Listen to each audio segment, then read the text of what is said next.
السلام عليكم خوتي خواتاتي المشاهدين المتابعين الكرام داخل أرض الوطن وخارجه.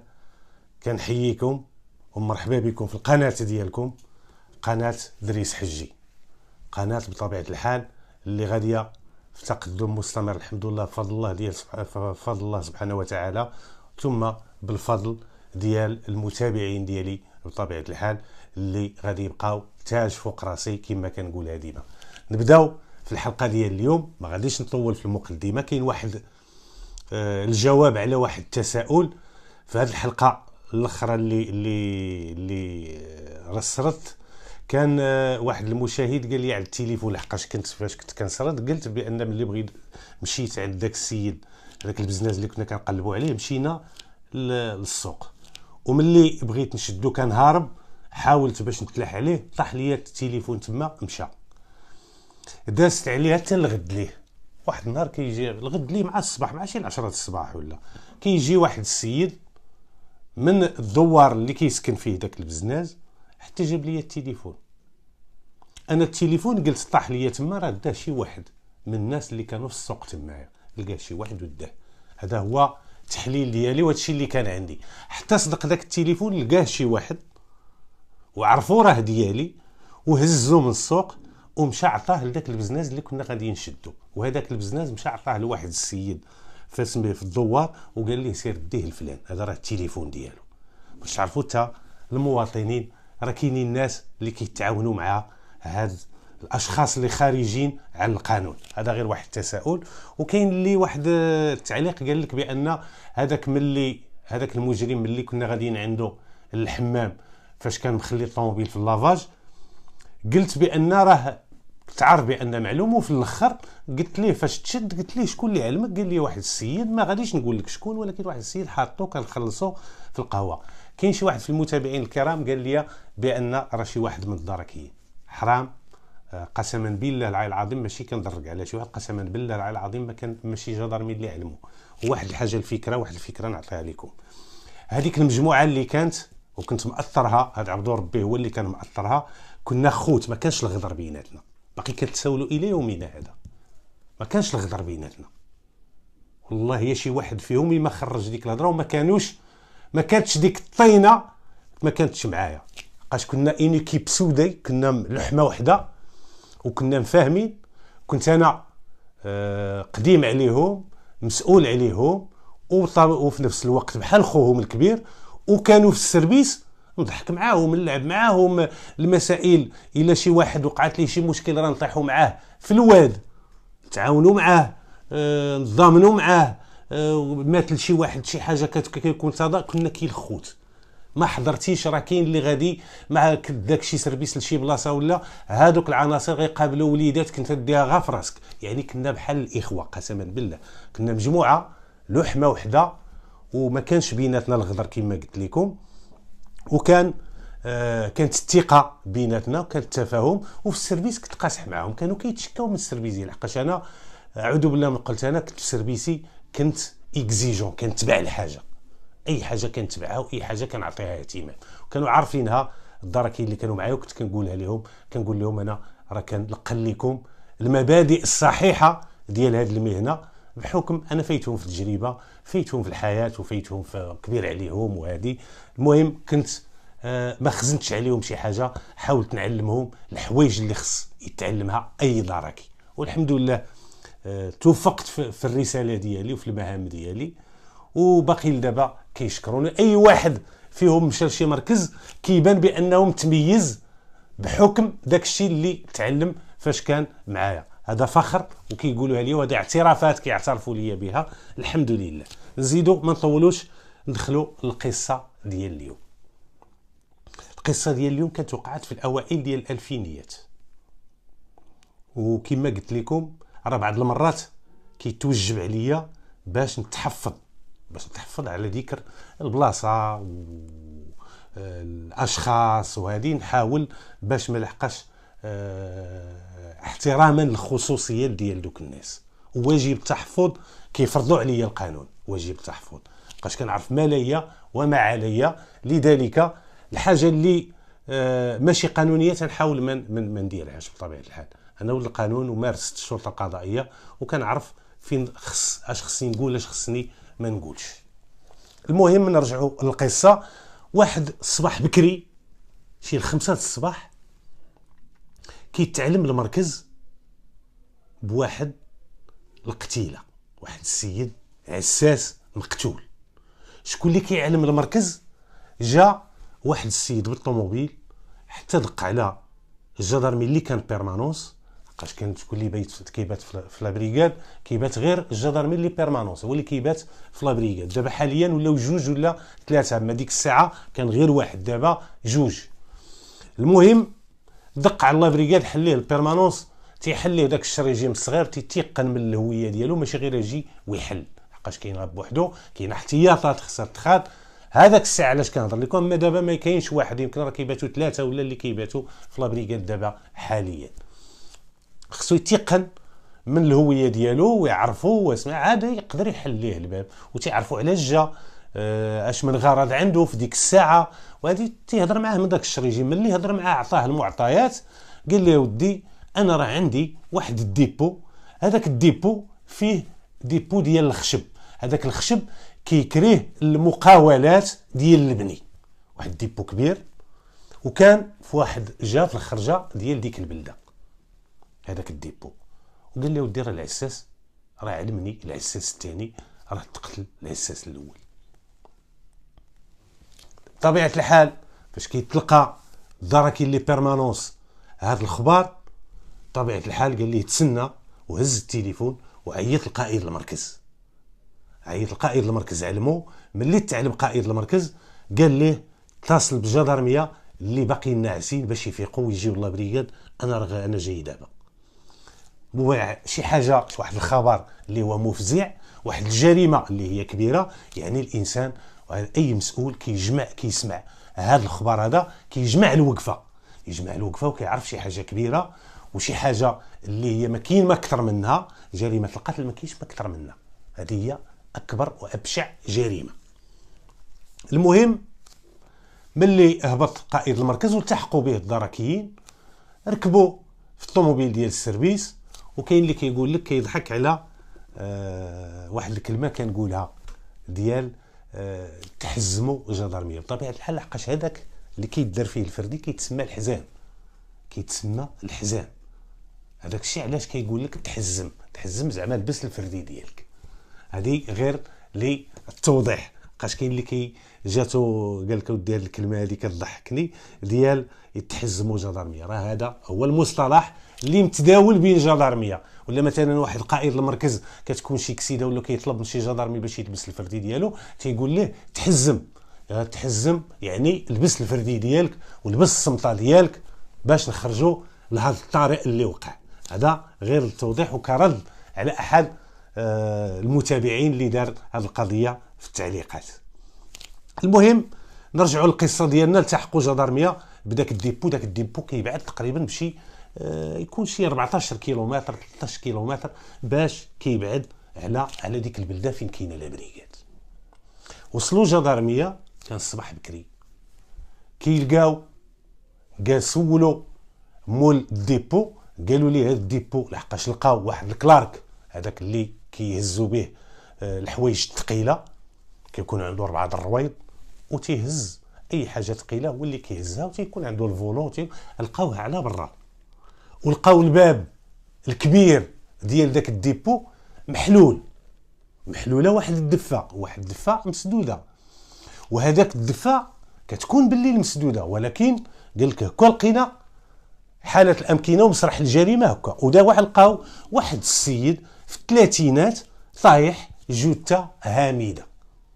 هذاك السيد كان عنده شي ضريبات، شي خبيشات قلال صغار، ماشي شي حاجه صغيره كانت عنده في الذات ديالو. وكانت عنده ضربه اللي هي غتكون بدون شك هي اللي كانت السبب في الوفاه ديالو.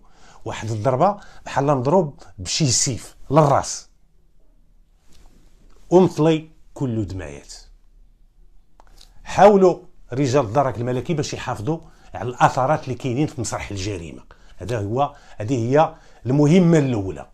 علاش؟ لحقاش جات كاينه واحد كاين واحد الجريمه تقترفت في واحد البلاصه، ضروري يقدر يخلي هادوك الناس اللي داروا هذه الجريمه ولا هاد المجرم اللي دار هذه الجريمه يقدر يخلي شي اثار تما، يعني خصنا نحافظوا عليه. دار واحد الحزام باش حتى حاجه ما تمشي.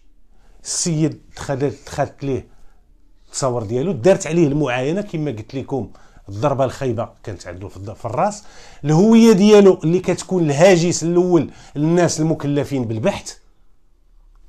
معروف هذا السيد علاش؟ لحقاش هذاك الباترون مول الديبو قال لك اودي راه عندي فوتوكوبي د لاكارت ديالو قبل ما نخدمو، شديت عنده لاكارت فوتوكوبي د لاكارت ناسيونال ديالو، عطاها القائد المركز، شدها من عنده قائد المركز. يعني هذا السيد اللي ميت راه معروف، هو الاصل ديالو ماشي من تما، من واحد البلده اخرى بعيده، اقليم اخر، غير جا مسكين تمايا باش يخدم، الله يرحمه ويوسع عليه.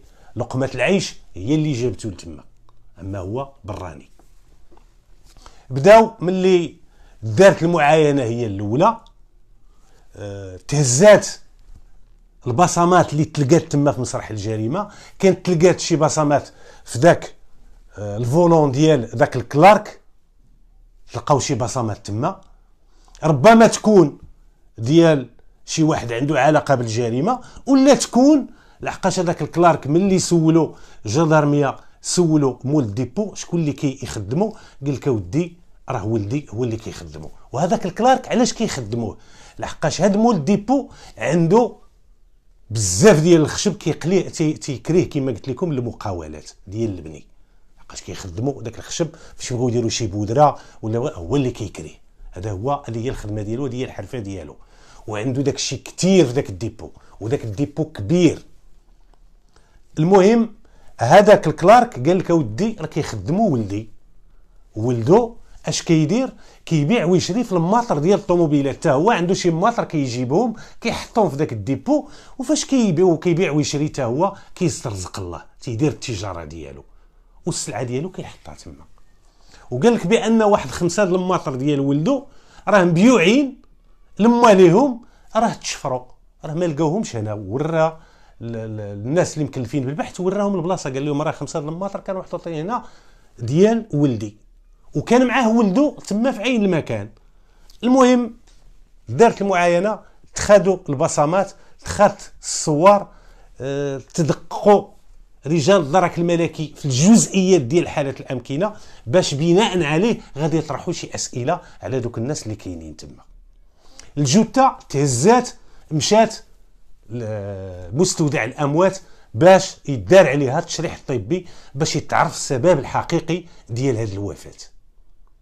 ملي دار كملوا من المعاينات وتهزات الجثه، بطبيعه الحال هي اي حاجه كداروا هذا الشيء كامل خصك تعلم به النيابه العامه، لحقاش الضابطه القضائيه يا الضابطه القضائيه ديال الدرك الملكي ولا ديال الامن الوطني كتخدم كدير ابحاث تحت الاشراف ديال النيابه العامه، هما اللي كيعطيوهم التعليمات. وخصك تعلمهم باي حاجه توصلتي بواحد الخبر خصك تعلمهم، وغادي تمشي للبلاصه تقول لهم راه تعلمت، انا غادي نمشي لتما وغادي نجاوبكم باش شنو كاين. فاش تمشي كدير المعاينه ديالك دقيقه، كترد عليهم الخبر، كيعطيوك تعليمات، فتح البحث وعاوتاني ترد عليهم الخبر الى بان شي جديد في البحث.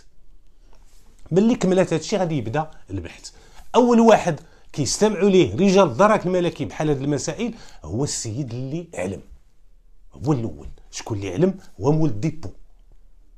مول الديبو في التصريح ديالو تيقول لك بان هذا الديبو هذا دايروا الخشب كما قلت لكم كيكريه المقاولات ديال البني، عنده ولدو تيحط حتى هو تيبيع ويشري في الماطر، راه حاط واحد 5 د الماطر تما وراه باعهم. السيد اللي شراهم قال لهم راه اليوم غادي يجي يديهم، ساعه راه هما تسرقوا. هاد العساس شحال هادي باش خدام عندك؟ قال لهم تقريبا شهر انا باش خدم.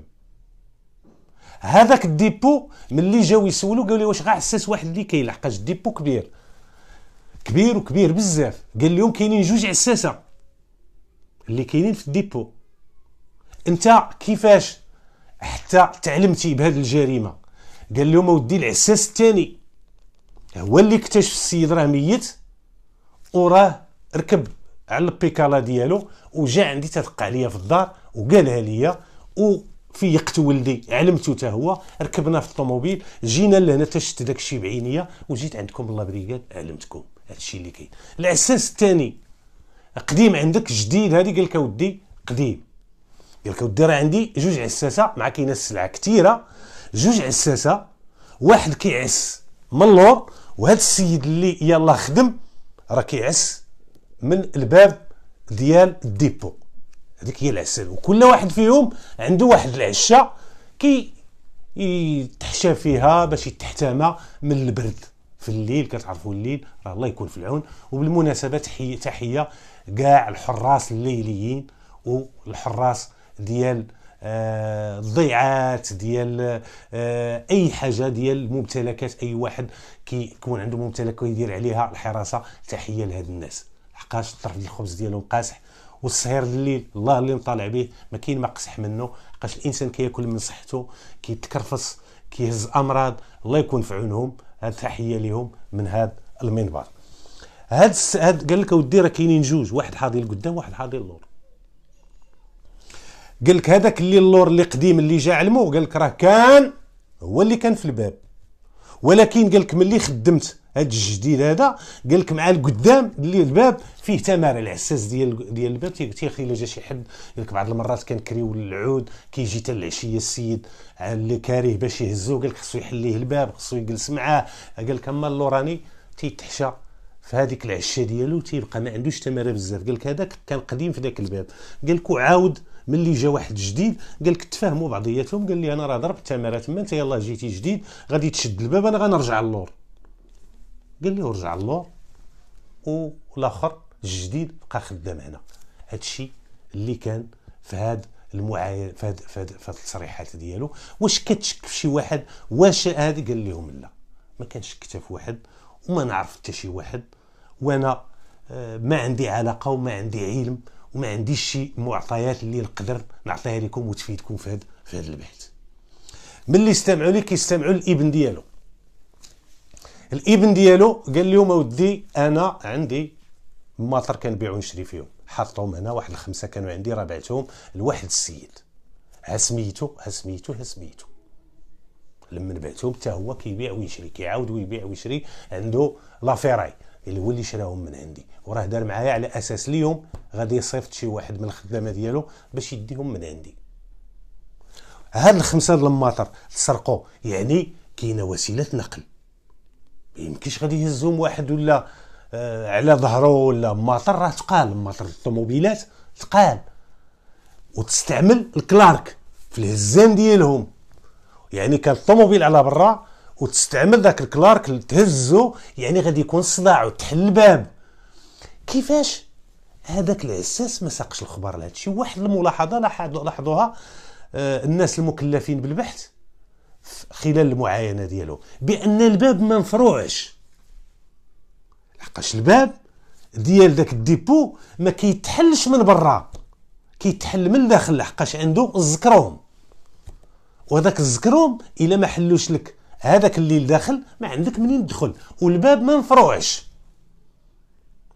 يعني كاين جوج احتمالات هنا، يا يقدر شي واحد نقاز من داك السور وبقى مخزون في داك الدخشيش ديال داك الخشب اللي كان كثير تمايا، حتى ناض وضرب هذاك وشفروا داك الشيء. الاخر اللي اللور ما ساق اخبار، ربما هذا دق عليه، هذا الضحيه دق عليه شي واحد وحل ليه الباب، المهم الباب ما تفرعش، الباب تحل من الداخل. السور ديال داك الديبو عالي في تقريبا شي 3 متر، دارت واحد المعاينه في الجنب ديالو ما كاين شي اثار ديال شي واحد تسلق، حقاش كتعرفوا شي واحد فاش كيتشعبط في شي حيط كيخلي لاثر ديال الصباط ولا السبرديله في الحيط، ما كانش، ما تلقات حتى شي حاجه، غير الحاجه اللي المعلومه اللي اكيده هو ان الباب ما مفروعش ومحلول من الداخل. ملي استمعوا رجال الدرك الملكي المول الديبو والولدو، غادي يجي الدور ديال العساس الثاني. العساس الثاني هو اللي اكتشف الجثه. اجي الشريف، انت كيفاش انت عساس هنا وتسرقوا 5 د الماطر وباش يتسرقوا 5 الماطر كما قلت لكم خص الطوموبيل تجي حتى لقدام هذاك الديبو، وهذاك الكلارك الديماره وكيهز في دوك الماطر وكيخرجهم على برا، والسيد تقتل وانت ما سقتيش الخبار. شي حوايج اللي ما كتدخلش الدماغ ديال الانسان، شي حوايج اللي خصها تفسير. غير هو كاين واحد الاحتمال بان يقدر شي واحد، لحقاش المسافه بعيده بيناتهم، راه ماشي شي حاجه ماشي قراب.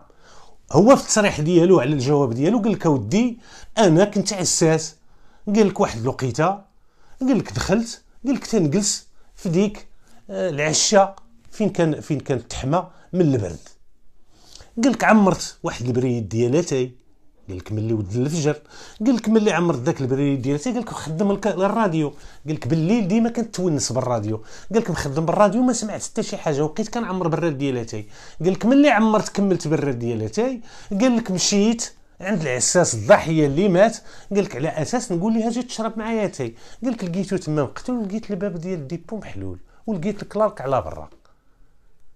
قال لك انا ما عندي تليفون، ما عندي حتى شي حاجه باش غادي نعلم، قال لك تخلعت هزيت خليت داك الشيء كما هو، هزيت البيكالا ديالي، قال لك ومشيت حتى وصلت على الباترون ودقيت عليه وعلمته. قال لك هادشي اللي كاين، انا راه الراديو داك الشيء علاش ما سمعتش، وانا راه ما عندي حتى علاقه بهذا الشيء وما عندي حتى دور في هذه الجريمه، وانا راه بريء عباد الله من هاد الجريمه هذه، راه غا الاهمال هو اللي خلاني باش ما نشوفش وباش ما نسمعش. كما قلت لكم الراديو وكان تيعمرها تاي. المهم كيبقى التصريح ديالو ممكن يكون صحيح ممكن يكون مضلل، ولكن العداله كتامن بالقرائن وبالادله الماديه، ماشي غير اجي واعتقل السيد، لحقاش ما كيتعتقلوش الناس بناء على فرضيات ولا على الشك. ما يمكنش القضاء ما يعتقلوش، ما يديروش تحت الحراسه النظريه، ما يعطيكش التعليمات. علاش؟ لحقاش خص قرائن قويه وتكون ادله ماديه كتثبت بان راه هو. استمعوا ليه رجال الدرك الملكي. كتعرف هذا العساس كنعرفو، هذا السيد اللي مات كنعرفو، راه كنعرف حتى الدار ديالو، راه ساكنين في نفس البلاصه، وهو راه براني، راه ماشي من هنا. المهم ملي استمعوا رجال الدرك لهاد الناس كاملين ما بانت حتى شي حاجه، تهزوا دوك البصمات اللي تلقاو في داك الفولون ديال الكلارك، غادي يمشيو للقياده العليا، والقياده العليا هي غادي تصيفطهم للمديريه العامه ديال الامن الوطني، لحقاش المديريه العامه ديال الامن الوطني هي اللي عندها القاعده ديال البيانات ديال البصمات ديال المغاربه كاملين. المهم في انتظار باش ترجع ديك النتائج، البحث ما غاديش يوقف. الناس اللي مكلفين بالبحث بقاو تيبحثوا وتيديروا التحريات ديالهم في انتظار باش ترجع هذيك النتيجه ديال دوك البصمات، لعل وعسى يكون دوك البصمات ديال شي واحد عنده علاقه بديك الجريمه. لحقاش كما قال لك الباترون، كما قالوا هاد العساسه، كما قالوا هاد الناس كاملين اللي استمعوا لهم رجال الدرك الملكي، بان داك الكلارك ما كيستعملوا حتى شي واحد الا ولد الباترون، هو اللي كيستعملوا فاش كيبيع شي موطور لشي واحد، كيهزوا باش يديروا ليه في 207 ولا في البيكوب ولا في الكاميو. شوف وسيله نقل اللي جاب، عفوا اللي جاب باش يهز بها، باش يهز داكشي اللي شرا. يعني ربما طلع لك تما ولكن تلقى الكلارك برا، ربما تكون البصمه ديال شي واحد عنده علاقه، لحقاش الكلارك اخر واحد حركو هو واحد عنده علاقه بالجريمه، لحقاش كما قلت لكم تلقى على برا صافي شرجاو بالزربه وخلاو الباب محلول والسيد مشى وخلاو السيد مقتول. هذا الشيء اللي كان في هذه الجريمه. وقعت هذه الخيوط ديالها ما بانتش، كانت شكوك على ذاك العساس، ولكن كما قلت لكم خص ادله اللي كدينو تكون ماديه وتكون دامغه. المهم اش غادي يمشيو رجال الدرك الملكي؟ غادي يمشيو يستمعوا لهذوك اللي شراو هذاك الموتور، هذاك اللي شراو دوك 5 الماطر اللي تسرقوا، ربما جاو هزوهم، ربما تكون عندهم علاقه، ربما رجال الدرك الملكي هنا ما استدعاوهمش لا انتقلوا لعندهم، حقاش ولد الباترون مول الديبو قال لهم هل من بعت الماطر، عطاهم السميه. واحد عنده لافيراي في واحد البلده قريبه.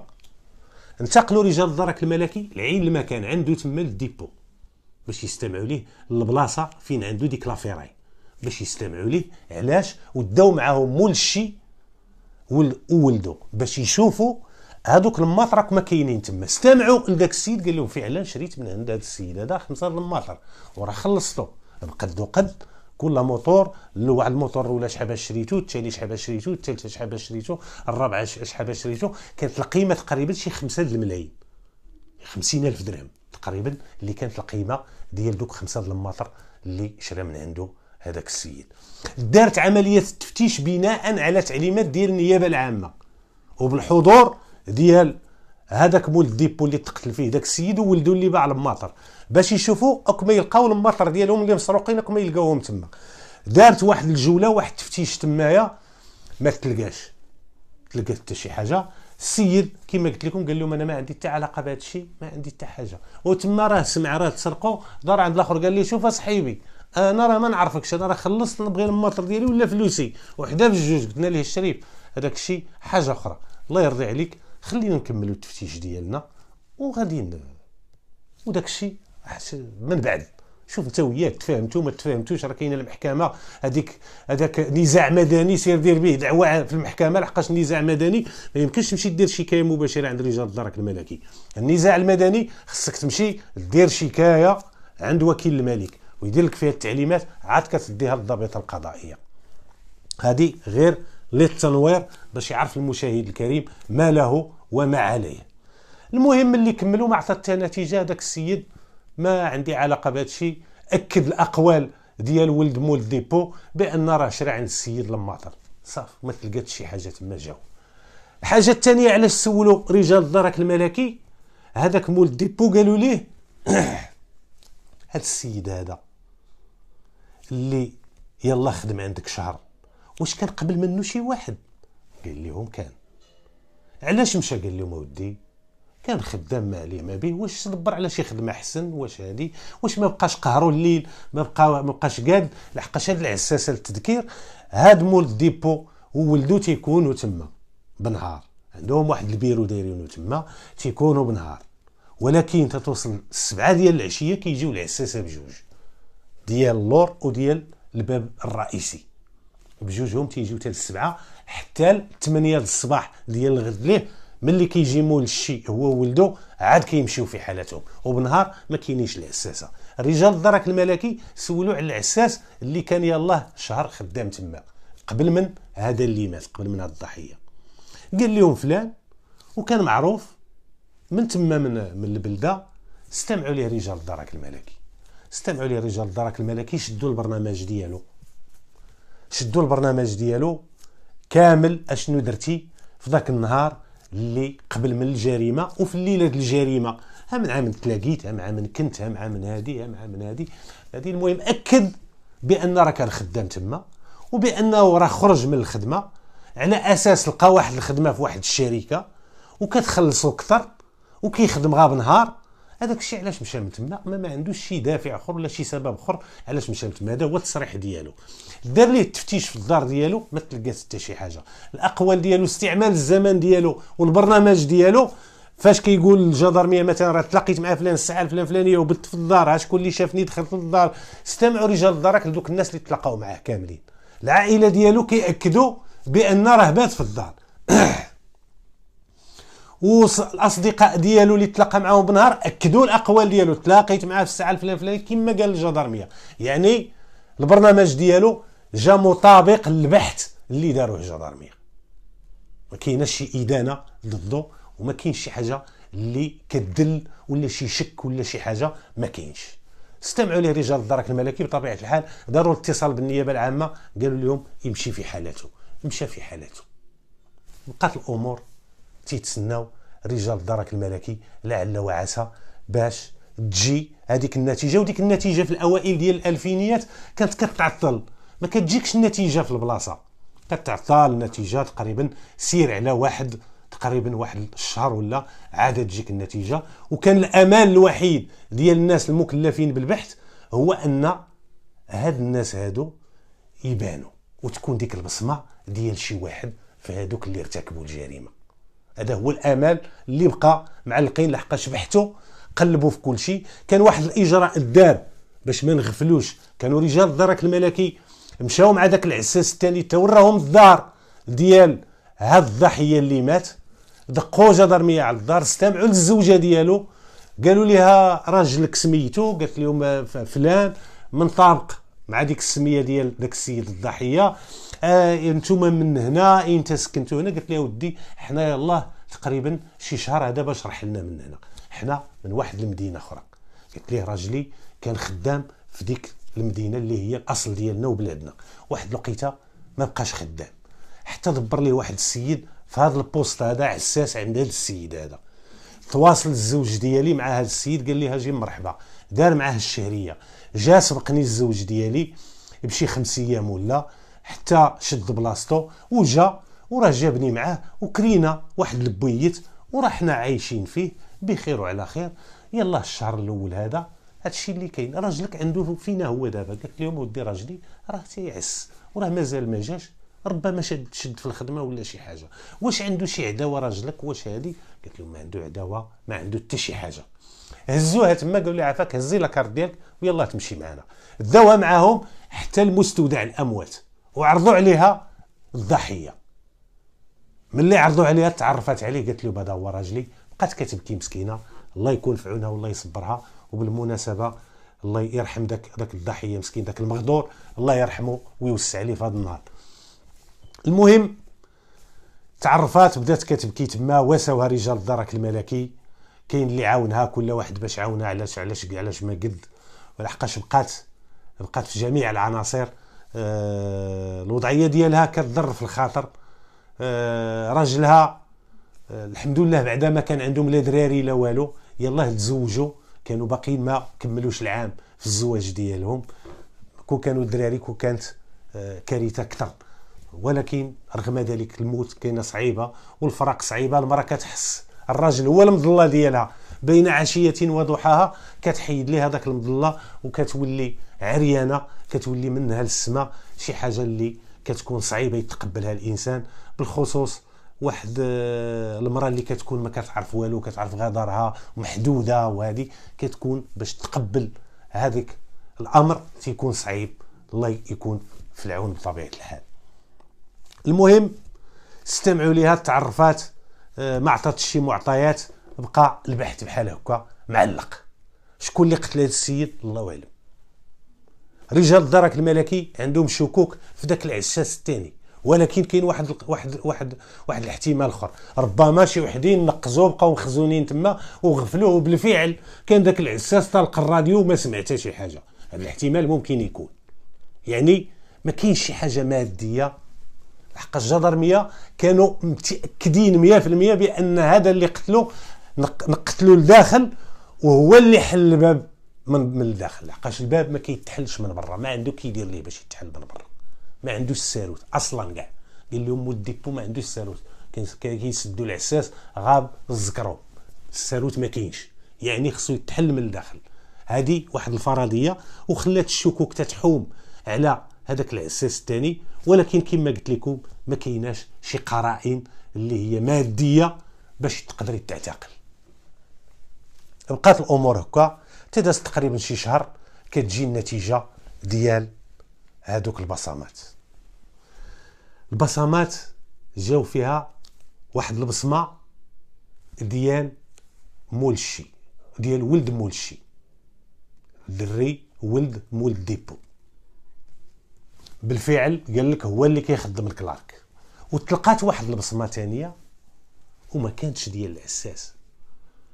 ونتمنى دابا باش الناس اللي عندهم تخمينات واش ديال العساس واش ديال، انا كنقول لكم ماشي ديال العساس، ديال من غتكون ديال واحد القريب ديال العساس. شكون هو؟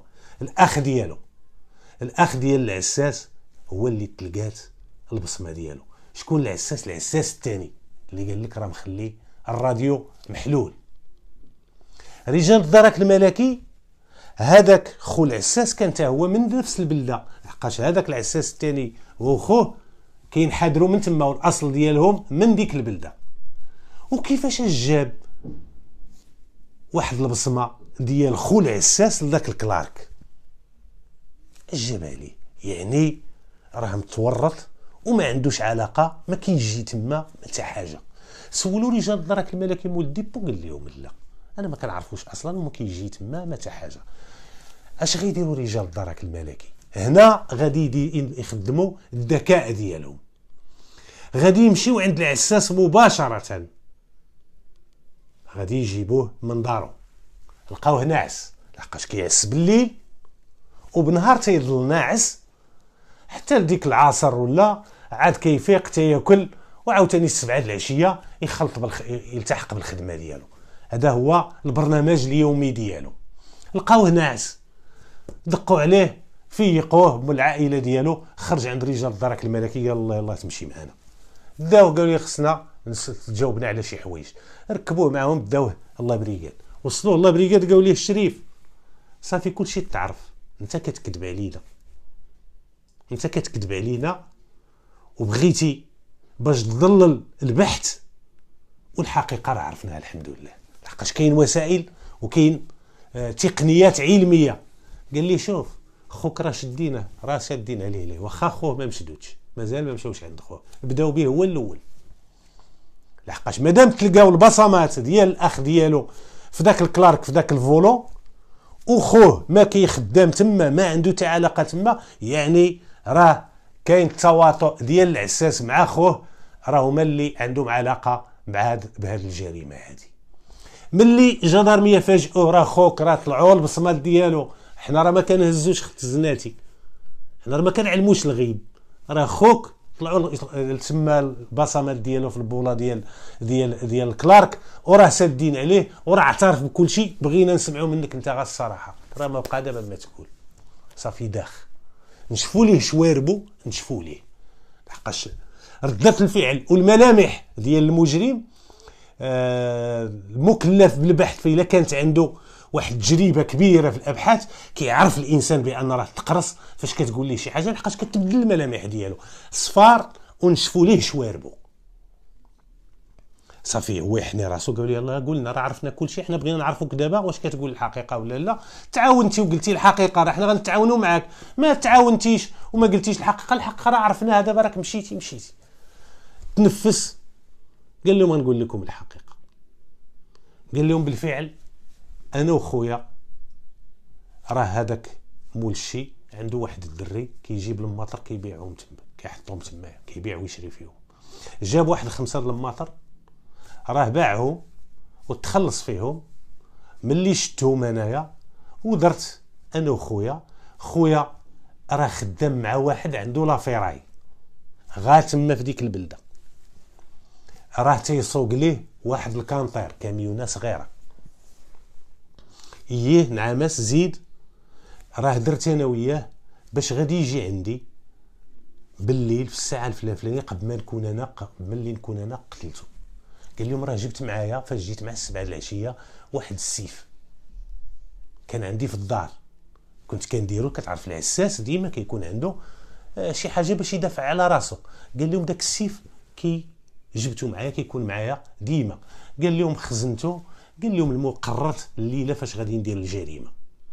قال ليه السيد كان واقف، قال لي جيت كنتختل مع كاين العرارم ديال الخشب وبالامكان الانسان باش يدور لك تما وما تشوفوش، زيد عليها الظلمه.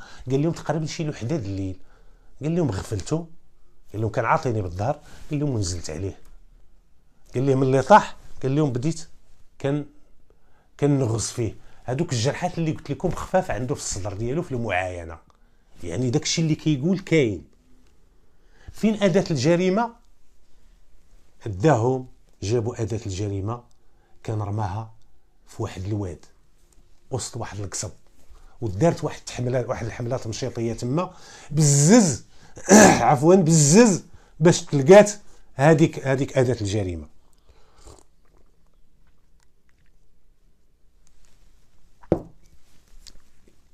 عفوا بزز باش تلقات اداه الجريمه، لحقاش رماها وقال لهم ها هنا ما عرفتش فين، والقصب ودخلوا جدارميه كيقلبوا تما تعيو بزز باش لقاوها. تلقات تحجزات أداة الجريمة. ملي تحجزات أداة الجريمة واعترف كيفاش دار، مشاو جابو قال لهم ودي ملي ضربته وقتلته راه التحق بيا الاخ ديالي بالكاميو. قال لي هو تيعرف يسوق، انا ما كنعرفش نسوق. ديما راه الكلارك هز دوك الماطر، حلينا الباب قال ليه ودارهم في ذاك الكاميو، طلعهم في ذاك الكاميو مع تقال الماطر. قال لهم ومشى. فين دا خوك الماطر؟ قال لي ودي راه بايعينهم لهذاك السيد عند من كيخدم. وهذاك السيد عند من كيخدم واش عارف بان هذا الشيء؟ راه قال لي ودي راه عارف هذا الشيء مسروق، عارفه مسروق، ولكن ما عارفش بان راه كاينه القتيله. عارف غير بان داك الشيء راه سرقناه، اما القتيله ما كاينش. وكانوا باعوا هذاك الشيء ب20,000 درهم، 2 المليون. السلعه ديال 5 المليون باعوها هما 2 المليون لذاك السيد، كيشجعهم باش يشريوا المسروق. مشاو رجال الدرك الملكي عند هذاك خو هذاك العساس، جابوه حتى هو اعتقلوه. دار اتصال بالنيابه العامه، قالوا لهم ديروا تحت التدابير ديال الحراسه النظريه. ملي تشد هذا وتشد هذا داروا في التدابير الحراسه النظريه. تيسولوا الاخر قالوا لي كي وقع؟ قال لهم ودي خويا اش كاين؟ راه هو اللي اقترح عليا ودرنا الخطه، وراه خويا هو اللي قتل وانا التحقت به، انا غير هزيت الماطر بالكاميو وصافي. مشاو رجال الدرك الملكي حجزوا الكاميو. السيد بعتي ليه واش كان فراسو بان مسروق داك الشيء؟ قال لي فراسو مسروق. فراسو بان راكم قتلتوا السيد؟ قال لي لا ما فراسوش.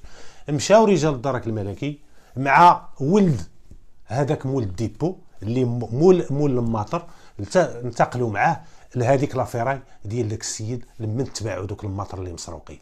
داروا عمليه تفتيش تما بعد الحصول على الاذن ديال النيابه العامه. داروا التفتيش كيلقاو الماطر ب5. تحجزوا تعتقل هذاك مول لافيراي، عند رخصو تخلي نصو كما كيقولوا. ها هو دابا صدق حب وتبن هذاك الطمع اللي طمع، ها هو غيمشي للحبس. تحجزوا الماطر وزات تحجزات هذيك الكونتير ديك الكاميو الصغيره ديالو. علاش؟ لحقاش كان عارف بان داك الشيء مسروق وراه عطاه للشي وعطى الموافقه للشيفور ديالو. وهنا نفتح واحد القوس الناس اللي كيكريو الكاميو، اللي عندهم كاميوات وكيعطيوهم الشوافر وكيعطيوهم، راه من باش تحمي راسك وتحمي رزقك وتحمي الكاميو ديالك، راه كيتوجب عليك باش دير مع اي شيفور واحد الالتزام وتليغاليزيوه. التزام كيلتزم فيه الشيفور بانه اي حاجه تهزات مخالفه للقانون في ذاك الكاميو ولا راه هو اللي كيتحمل المسؤوليه ديالها الجنائيه. وانت راه ما في خبرك هذا الشيء ولا علاقه لك بداك الشيء. باش تحمي هذاك رزقك، باش تحميه. راه كنا كنسيزيو فاش كنت خدمت في الناظور كنسيزيو كيران فيهم الكونتربوند. ملي كتسيزي الكونتربوند وتسيزيتها الكار، كيقول لك الديوانه سيزيتها الكار. فاش كدير اتصال بالامير بالصف تيقول لك الكار يتسيزا. ملي كيتسيزا الكار، الا كان عند مول الكار كان عنده واحد الالتزام مع الشيفور، كيلتزم فيه الشيفور بان راه ما يهز الممنوعات، ما يهز حتى حاجه مخالفه للقانون وهذه. والا شي حاجه تما حصلت في الكار راه المسؤوليه الجنائيه ديالو بوحدو. مول راه خارج من هذا الشيء. كيقول لك العداله كتقول لك عطي السيد الكار ديالو. ما كانش عنده هذا الالتزام، كيدخل الكار الحجز تحفظي وسير طلع نزل في المحاكم. شوف انت غيتخرجوا تمشي تخلص الديوانه غير باش تحميوا رزقكم. من المستحب باش دير هذاك الالتزام ديروا مع السائق اللي كتعطيه الكاميو ديالك. هذه غير نصيحه باش يعرف الانسان ما له وما عليه. هذا السيد كان عارف هو بان هذيك الكاميو ديالو هزات المسروق، تسرقات، لحقاش هذيك وسيله نقل تستعملات في ارتكاب واحد الجرم. يعني غتمشي تحجزات باذن ديال النيابه العامه وغتبقى تحت تصرف ديال العداله، هي اللي غتفتي فيها تما. واش غادي تحجز نهائيا ولا غير حجز تحفظي ولا غتبيعها في المزاد العلني. المهم غيصدر في حقها واحد الحكم، المحكمه هي اللي غتقرر. حتى هذاك تعتقل بالفعل. قال لك اودي ملي في الاول بغى يطلع للجبل انا ما فراسيش ما هذه، ولكن ملي تواجه مع الشيفور ديالو خو العساس القاتل ما لقى ما يدير، قال لي فراسي فراسك وقلت لك وهذه وهذه، دارت المواجهه بيناتهم. هذاك بقى متشبت بالاقوال ديالو بان راه ما فراسوش راه مسروقين، وما فراسوش بان السيد ميت، ولكن رغم ذلك دارت حتى تدابير ديال الحراسه النظريه. لحقاش هذاك السيد اللي جاب لك راه غا خدام عندك، منين جاب دوك الماطر؟ مين بغا يجيبو؟ انت كتعرفو غاشيفور عندك، ما عندوش، راه يلا كتعطيه ديك الشهريه ديالو باش خدام عندك باش عايش. الماطر خصك غادي تشك، انت حريفي راه غتقول ليه منين جاوك هاد الماطر؟ يعني كنتي على علم، واخا ما بغاش يعترف. كاينه مسائل وكاينه حوايج اللي غادي مازال التحقيق تفصيلي، ملي غادي يوصل معاه قضيه التحقيق، يوصل قضيه التحقيق راه غادي يدقق معاه في اي حاجه، وراه غادي تبان بان السيد راه كان على علم بطبيعه الحال، وتعتقلوا ودارت اعاده ديال التمثيل ديال الجريمه، وتوثقات بالصور. وملي كمل الملف ديالهم خلاص التشريح الطبي كان خرج، التشريح الطبي تيقول لك بان السبب في الوفاه هو هذيك الضربه اللي كانت عنده في الراس، هي الضربه القاتله هي اللي قتلت السيد. ملي كملت المسطره ودار اعاده التمثيل ديال الجريمه، تقدموا المجرمين بثلاثه، معاهم اداه الجريمه ومعاهم هذوك الماطر اللي تحجزوا، تعطاو لما ليهم لذاك الدري ولد مول الشي، قال لك المحكمه عطيوهم ليه مقابل واحد الديشارج، واحد الاشهاد، شدهم باذن ديال العداله المحكمه. وهذاك السيف والشاحنه محجوزين، وتقدموا بعد ما استنطقهم السيد الوكيل العام، حالهم على التحقيق، دار لهم الايداع في السجن، وكان راجل الملف ديالهم في المحكمه، وكان صدر في حقهم واحد الحكم اللي هو حكم نهائي حائز لقوة الشيء المقضي به، اللي هو كان المؤبد لدوك الجوج خوت، هذاك العساس هو وخوه، و10 سنين لهذاك مولا فراي اللي شرى من عندهم الماطر. انتم كتشوفوا هاد الحارس الليلي المغدور مسكين. شوف واحد طمع راه طاعون، شوف الطمع فين وصل هذا السيد، قال غادي نقتلو، غادي ولا البشر كيبان ليه بحال الدبان، غادي يقتل واحد الروح باش يهز 5 الماطر. ما عرف دوك 5 الماطر شحال بغاو يعيشوه كاع، ديك 20,000 درهم اش بغات تعيشك كاع. واحد كان خدام بخير وعلى خير، ولا كيشجعهم، هذاك مولا فيري هو اللي شجعهم، اما كون سد عليهم، كون دابا السارق الشفار ما كيلقاش لمن يبيع هذاك الشيء اللي تسرق، راه ما غاديش يسرق. ولكن مادام كاين مواطنين كي يقول هذه الهوته وكي يشري واحد الحاجه مسروقه بواحد الثمن رخيص، راه كتشجع على الجريمه. هذا نداء للمواطنين. وبغيت نشري شي حاجه نمشي نشريها من عند ماليها، اما نمشيش نشري عند واحد ما عنده حتى علاقه بداك الميدان. واش نمشي نشري مثلا نشري موطور انا نشريه عند واحد خراز؟ ما يمكنش. راه غادي تعرف منين جاك هذا، انت خراز وانت هذا موتور ديال الحديد، خصهم والله فيري عند من يكون، يعني خصك تبين العلاقه ما كايناش. يعني المواطن خصو حتى هو ما يشجعش على الجريمه. بحال دابا البزنازه، نهضروا على البزنازه انا عندي واحد المبدا، راه ما حد كاينين الناس مستهلكين غادي يكونوا بزنازه، راه غتشد واحد تصيفطو للحبس كينوض واحد اخر، لحقاش كاين مستهلكين، كاين الطلب ديال داك المخدر، غادي تهز واحد تديه للحبس، ما تجي دوز شهرين تينوض واحد اخر. باش تحارب ما يكونش عندك مثلا التجار في المخدرات في البلاد، خصك تحارب هاد الناس اللي مدمنين، تمشي تداويهم. هذا هو الا بغيتي تداوي الاصل ديال المشكل. لحقاش انا عندي واحد القاعده كنعتبرها هي اللي منطقيه، بويسك كاين الناس اللي كيستهلكوا راه غادي يكونوا مروجين صافي. راه الا ما كاينش كاع واحد من دوك المستهلكين اللي كتلقى الوضعيه ديالو مدعدعه، كيتغر وكيطمع في الفلوس، كان غير مستهلك ملي كيشوف التيران خواليه كيزعم وكيولي كان مستهلك حتى كيولي مروج. هذه هي انطلاقا، انا كنقول لكم شي حوايج اللي شفتها وعاينتها في المسار المهني ديالي، وهذو هما القناعات ديالي اللي خرجت بها انطلاقا من التجربه اللي دازت عليا.